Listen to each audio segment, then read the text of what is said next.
Joining us now, Ohio Congressman Jim Jordan, chair of the House Judiciary Committee. My good friend Jim Jordan, thanks for coming on. So I just want to get you're like the perfect guy.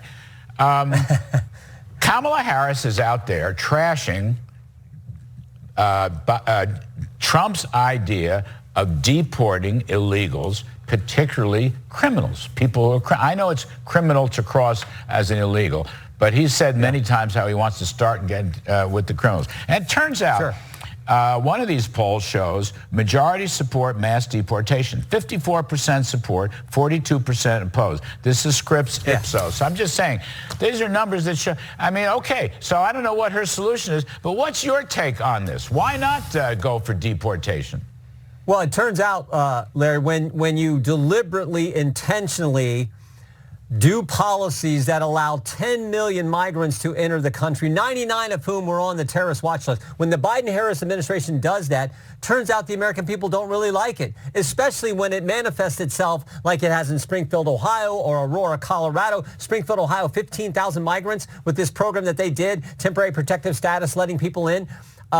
15,000 people in the community of 55,000. Aurora, Colorado, Venezuelan gang members coming in and taking over apartment buildings based on what we've seen in some news accounts. It turns out people don't like that, and they know that this was deliberately, intentionally done by this administration. So, of course, Americans just say, let's get the bad guys that President Trump talked about, people who've done involved in criminal activity, let's get them out of the country. That's where President Trump wants to start. I think the country's for it. I mean, correct me if I'm wrong. Again, you're the chairman of Judiciary.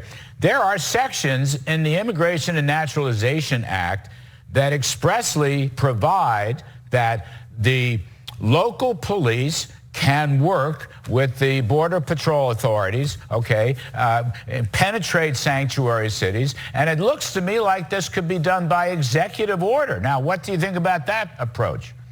I think when President Trump wins, and I think he's going to, I think this campaign is so simple. Secure border to no border, safe streets, record crime, $2 gas to $4 gas, stable prices to record inflation. I think it's so basic. Back-to-back administrations run for the top job. I think when he wins, he's going to do a number of things that he can do via executive order, like working with Mexico and getting the Remain in Mexico policy, like this issue with people in sanctuary cities, local law enforcement. Lots of things he can do to get us back where we had that secure border when he was president just a few years ago. Now, one other thing, Chairman Jordan, the issue of you got to be a citizen to vote.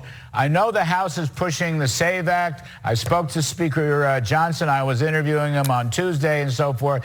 I mean, to me, I will bet you majority of Americans believe you need to be a citizen before you can vote.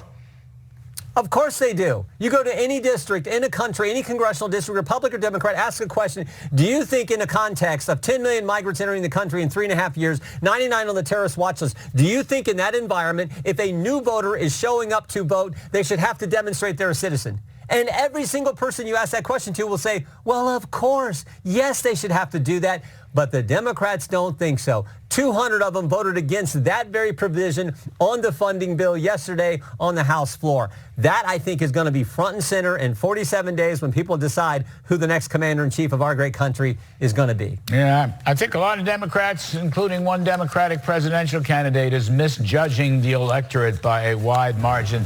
Jim Jordan, as always, sir, thank you for helping us. Thank you for coming on.